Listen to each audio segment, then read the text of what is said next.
Aparecendo aí, vocês me avisam, tá? Para mim apareceu. Todos ok? Ok. Então, vamos de novo, né? Iniciando o exercício. Primeiro, vamos ler, verificar o que o problema fornece para a gente, o que ele está pedindo. Então, duas barras articuladas, AB de seção circular, então a seção transversal da barra B é circular, já vou separar porque é uma informação importante, e BC de seção quadrada. Essas barras suportam na articulação B uma carga de 41 toneladas, conforme a figura. A tensão de ruptura do aço utilizado é de 4.200 kgf por centímetros quadrados, que é o material do qual é feita essas duas barras. E serão adotados coeficientes de segurança igual a 2,8 e 4,2, respectivamente, para a barra tracionada e para a barra comprimida. Ou seja, para a barra tracionada eu vou usar 2,8 e para a barra comprimida eu vou usar 4,2.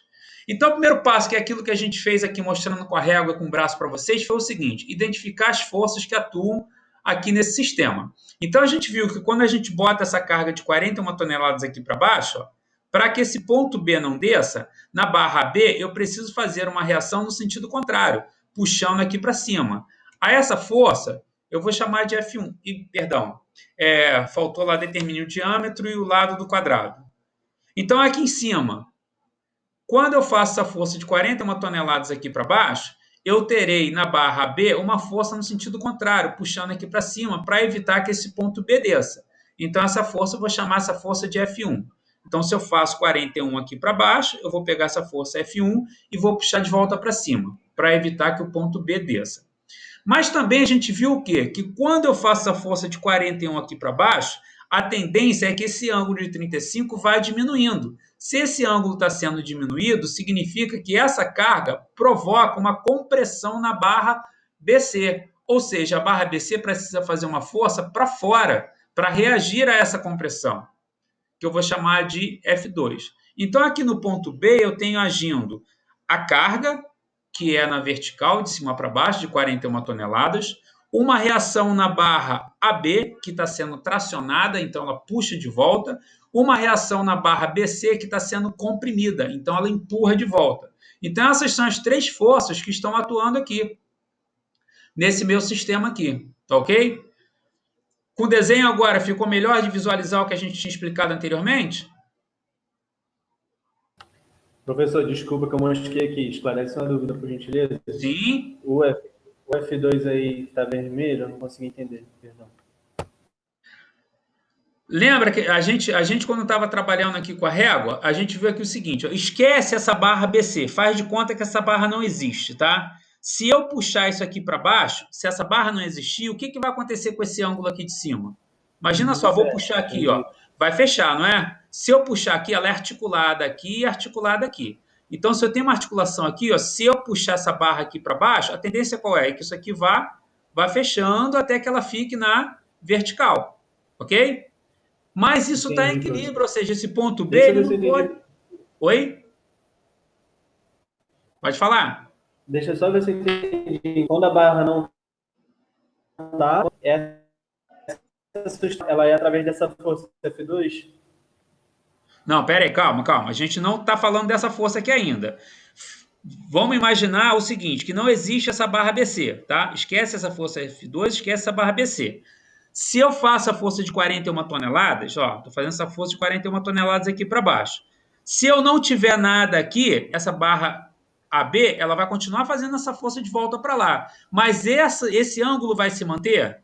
Ele não vai se manter, porque essa força aqui, ó, ela não empurra de forma a manter esse ângulo aberto. Quando você puxar aqui, ó, essa força está puxando inclinada para cima e para dentro. Ou seja, você vai puxar aqui para baixo e esse ângulo vai cada vez fechando, até que essa barra fique na vertical. E aí ela ficando na vertical, você vai ter F1 apontando aqui para cima e 41 aqui para baixo.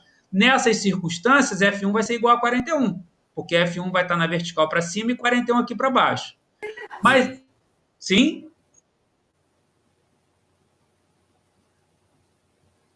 Posso? Estão me ouvindo, gente? Eu estou te ouvindo, professor. Entendeu? Oi, tem alguém falando muito baixo. Eu estou ouvindo, eu estou ouvindo. Beleza. Então, olha só, agora pense no seguinte. Esse sistema tem que estar em equilíbrio, ou seja, o ponto B, ele não pode descer, não pode subir, não pode andar para a direita, nem pode andar para a esquerda. Mas se eu não tiver essa barra BC, esse ângulo aqui vai fechar. Esse ponto não só vai descer, como vai andar para a esquerda. Então, essa barra BC está impedindo que esse ângulo feche, ou seja, ela faz uma força para fora. Porque se ela fizer uma força para dentro também, esse ângulo vai fechar. Tá? Então, se ela faz uma força para dentro, esse ângulo vai fechar. Então, ela precisa fazer uma força para fora.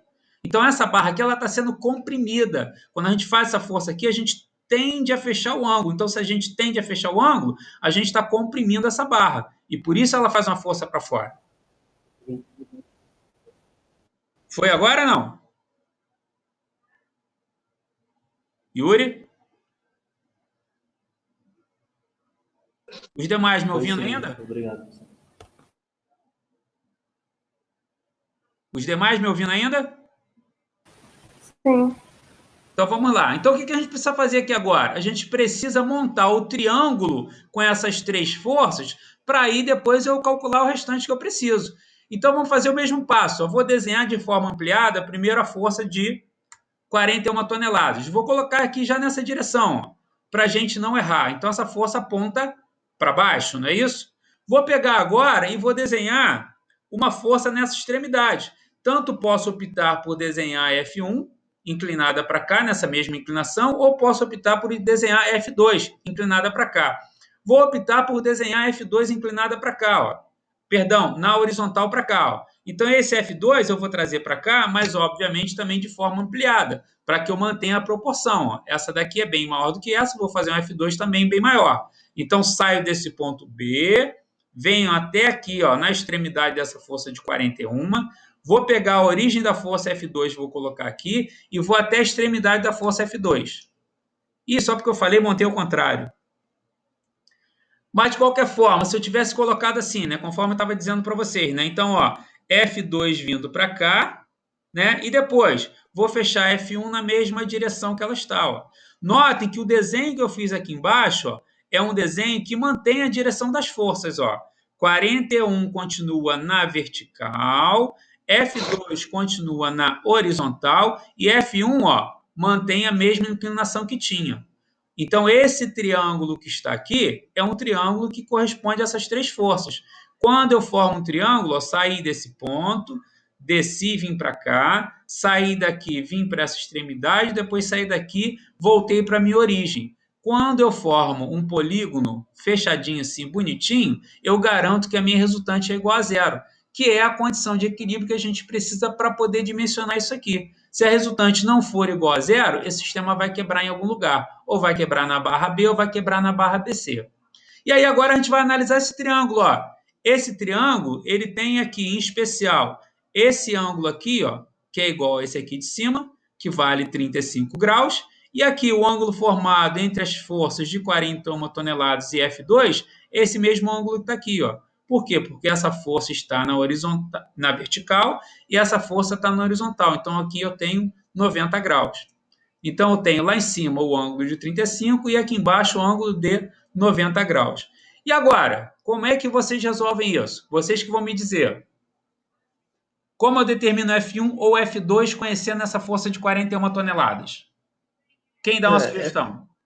Não fica F1 é igual a seno, você faz os ângulos internos, né? Já temos 35 e temos 90. Então o ângulo que falta é 55, correto? Sim. Mas você precisa desse ângulo?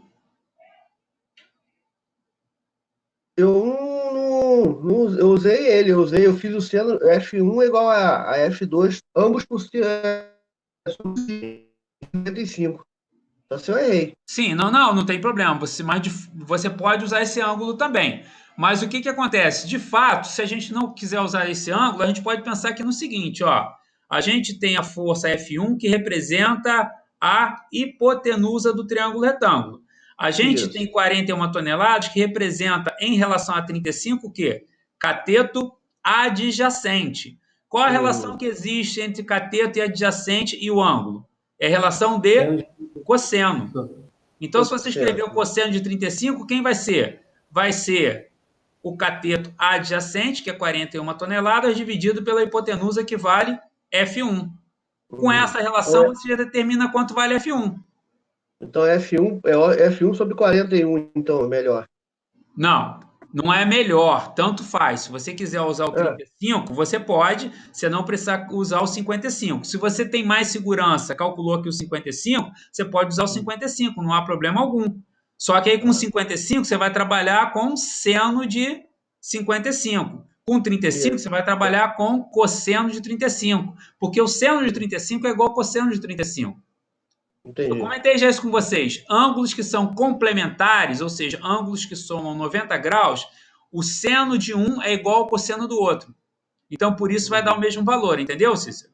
Se você Entendi. trabalhar aqui, você vai trabalhar com seno, porque é cateto oposto. Só que o seno de 55, ele é igual ao cosseno de 35. Então, se você trabalhar aqui, você vai trabalhar com o cosseno. Então, vai dar o mesmo Entendi. valor, não tem para onde fugir, tá? Não Entendi. há problema algum, pode fazer com que se sentir mais à vontade.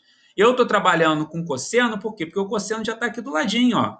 Já está aqui, não preciso calcular esse ângulo, faço por aqui, ó. E depois que você conhece esse, se você quiser, pode fazer até por Pitágoras, ó. Soma do quadrado dos catetos igual ao quadrado da hipotenusa. Ou você pode usar a relação de seno. Você tem várias formas de prosseguir nisso daqui. E aí, Show. galera, como é que tá?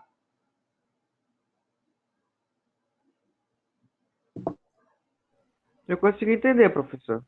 Beleza? Então, olha só, o que eu quero agora? Eu também não vou me entregar de mão beijada, né? Se vocês conseguirem entender a formação desse triângulo, que é um triângulo retângulo, já dei a pista que para achar o F1 você pode usar o cosseno, para achar o F2 você vai ter um monte de formas de achar. E vocês sabem essas formas de achar. O que vocês vão fazer depois? Vocês vão pegar F1, que é a força que atua na barra B. Então, para a barra B, você vai trabalhar primeiro. A tensão admissível, ó, vai ser 4.200 dividido por 2,8, porque a barra B está sendo tracionada.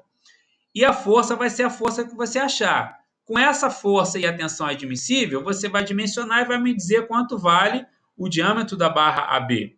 Para a barra BC está sendo comprimida, lembra? Ela faz força para cá porque está sendo comprimida.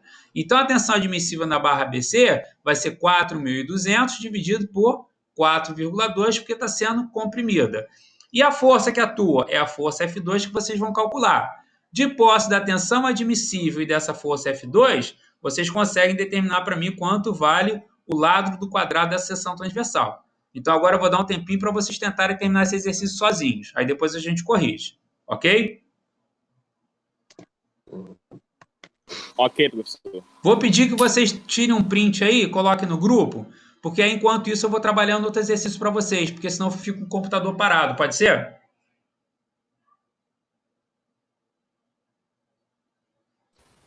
Pode ser. Tiraram já o print? Não. Professor, uma pergunta. Eu preciso converter o 41 para tirar ele de tonelada já ou posso tirar mais à frente? Pode tirar mais à frente quando você for associar ele aqui, ó. Quando você for usar junto com a tensão. Aí você vai ter que mudar para KGF, ó. Tá vendo? Ah, sim, ok. Enquanto você não associar ele com a tensão, não tem problema. Quando for associar com a tensão, você precisa, porque aqui está em KGF, ó. Entendi, entendi. Print já foi, né?